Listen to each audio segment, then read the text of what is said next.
Hi, my name is Jenny, and I'm so glad you are here.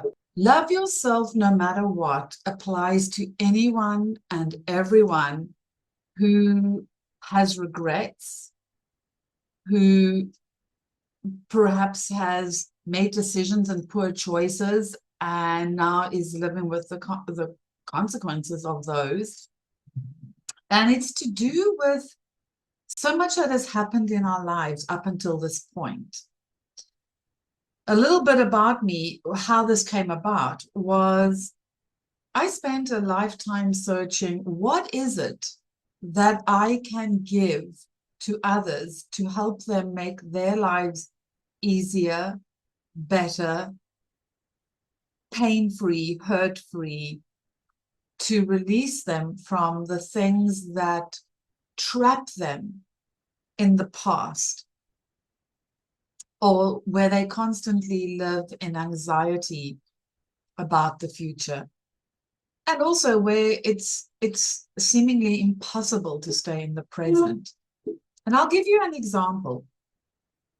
When I have a conversation with people, oftentimes I have been told things, and a while later I'll have forgotten because my mind was so busy and I was so in survival mode that my life seemed to be all that mattered, and surviving was all that I could focus on. My mother left my father with 4 young children, me being the youngest of them at about 2.5 years old. And he couldn't care for us. So we went to a place called Nazareth House, which is at this stage was a Catholic orphanage. And we weren't orphans. My dad still visited us apparently every day. I honestly was too young to remember, but I do know I was there from about 2.5, 3 till 9 for 6 years, my formative years. The years where my safety and security and love and nourishment should have come from, in the ideal world, from a loving, caring, and supportive family. Now, this is not a worries me situation. It's definitely not a worries me situation at all. But from a tender young age, I had to survive.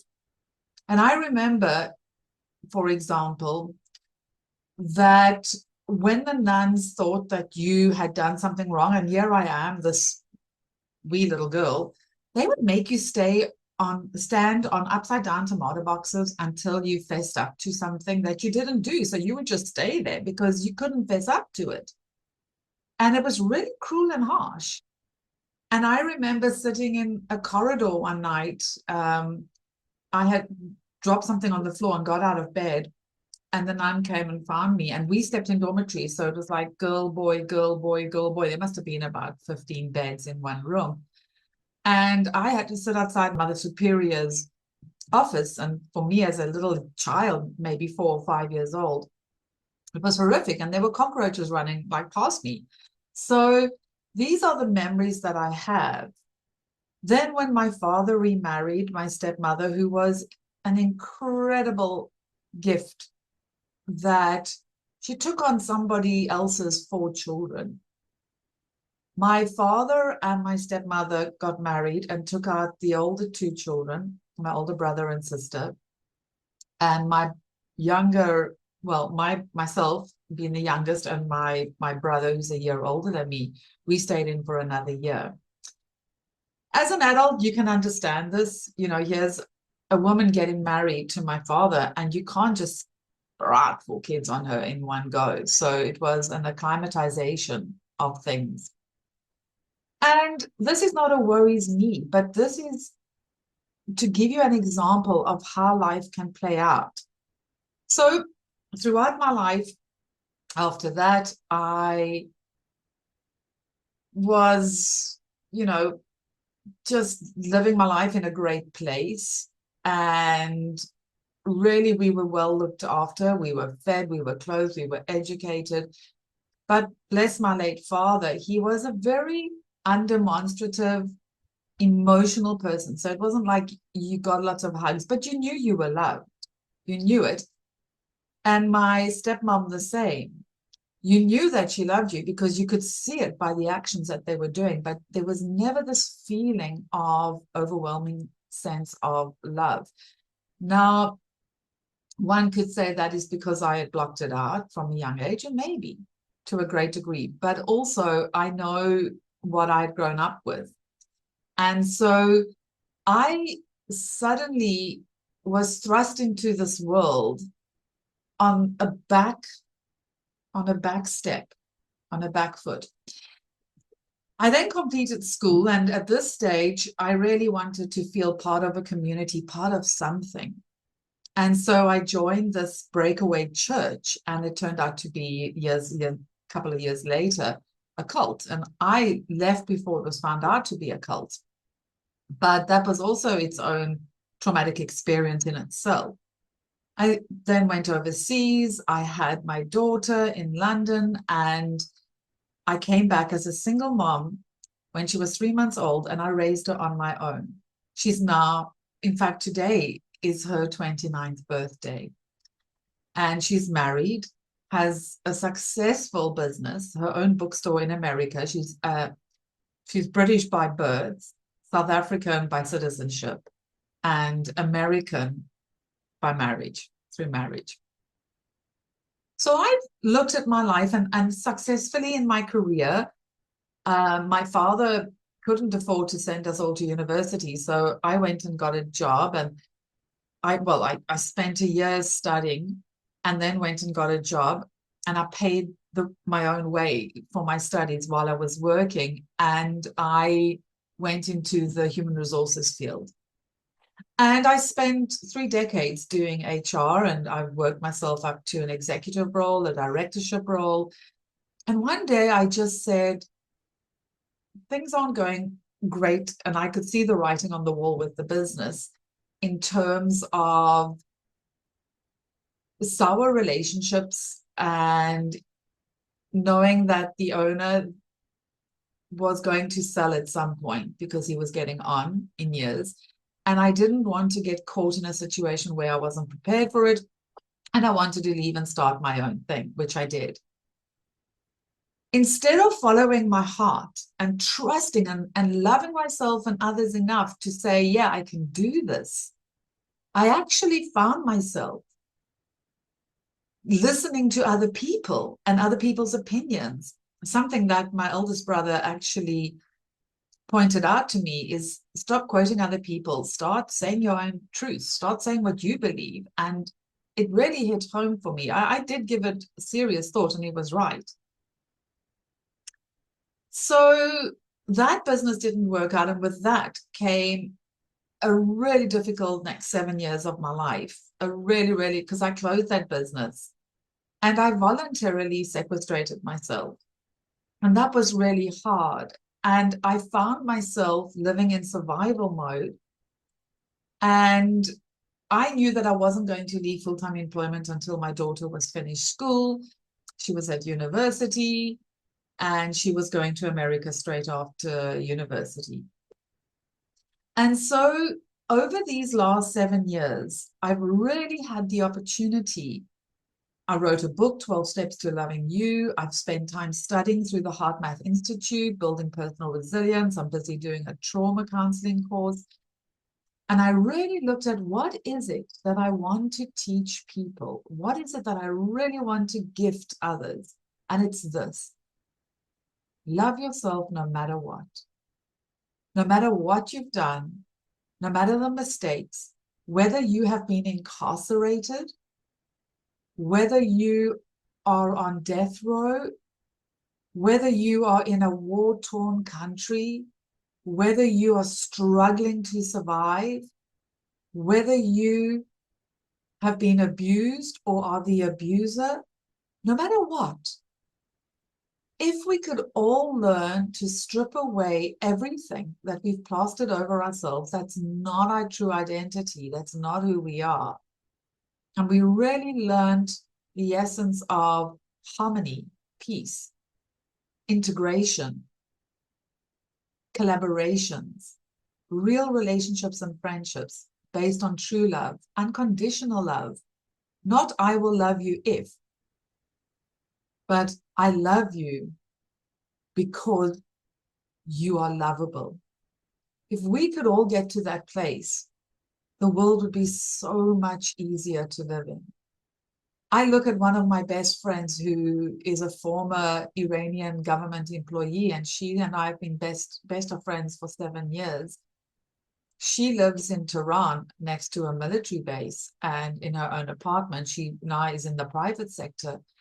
And we chatted just yesterday saying, we don't know when we'll chat again, if the government will cut the internet. We don't know if Israel is going to bomb that military base right next to where she lives. And it's surreal to me because we don't live in that. And for me to look at her going through this hardship and having her say to me, I just want you to know that you are one of the best things that's ever happened in my life. And I said it back to her because it is the truth. If we all could just love each other and love ourselves, we wouldn't be in this situation.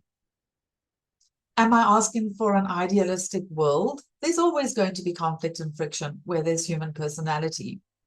Because unless we bring love to the forefront, and unless we learn to first love ourselves and know that we are worthy, not putting expectations on other people, unless we get to that point, we are not going to be part of the solution. I've just finished reading Imminent, a book which I have absolutely thoroughly enjoyed, by Luis Elizondo, and it's the Pentagon's search for UFOs. They're no longer UFOs, they're UAPs, unidentified anomalous phenomena. And the blinding reality staring you in the face that we are not alone in this universe is super real. I highly recommend it. I highly recommend it as a book to read. And I've looked at it from a perspective of love, the energy field of love. And I've looked at it from the perspective of dissolving within you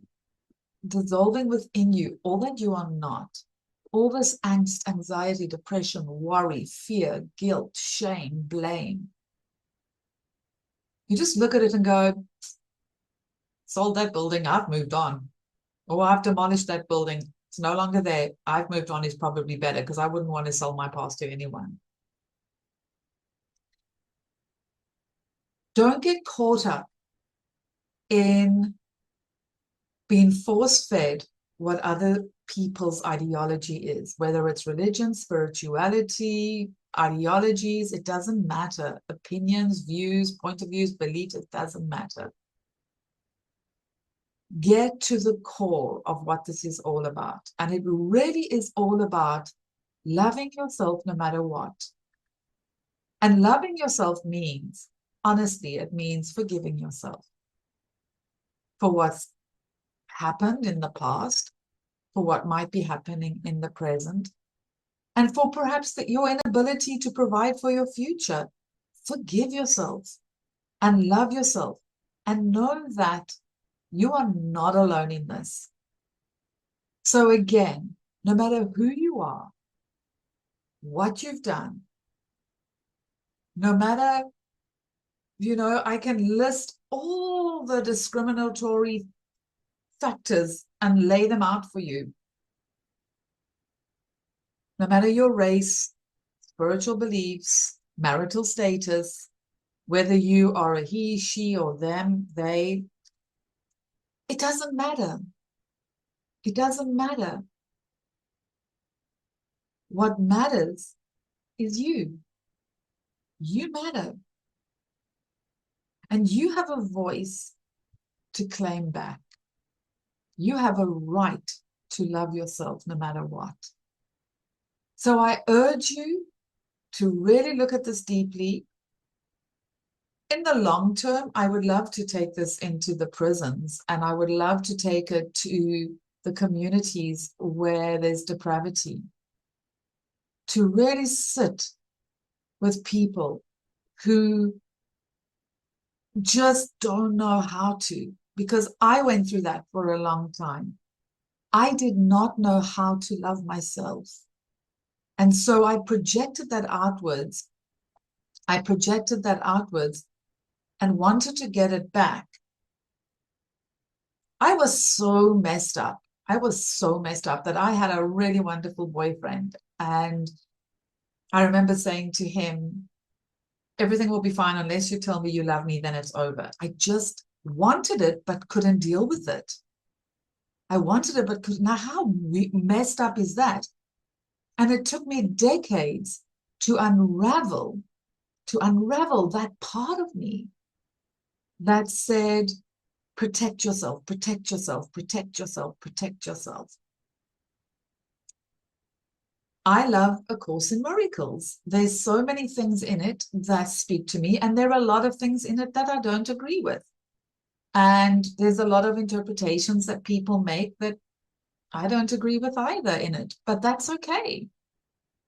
That's okay. I believe that, number one, we're not alone in this universe. We're not alone in our plight of not being able to love ourselves. We're ready to save the human race, to save our species, to save the world. We have to. We have to take ownership and learn to love ourselves no matter what. We have an obligation to our children's children's children, to our grandchildren, our great-great-great-grandchildren. We owe it to generations to come to wake up. You just have to watch the elections going on at the moment in the United States of America. You just have to watch the verbal rubbish that comes out of some people's mouths, the antagonism that they provoke, the hate they provoke. Martin Luther King said hate cannot defeat hate. Hate cannot defeat hate. And if we, and this is what was interesting in the book Immanent, is after reading it, there are three things to understand about these non-human vehicles and non-human entities.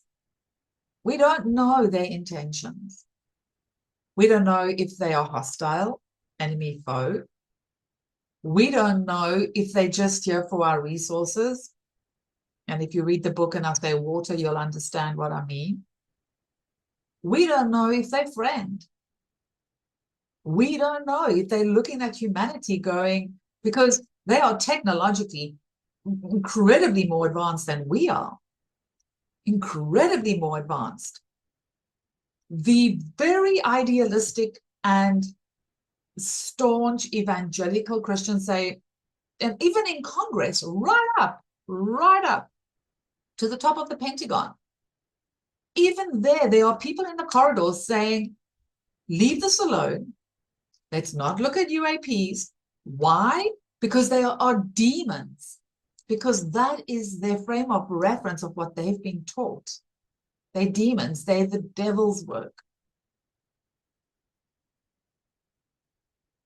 If you have that approach, you have that approach.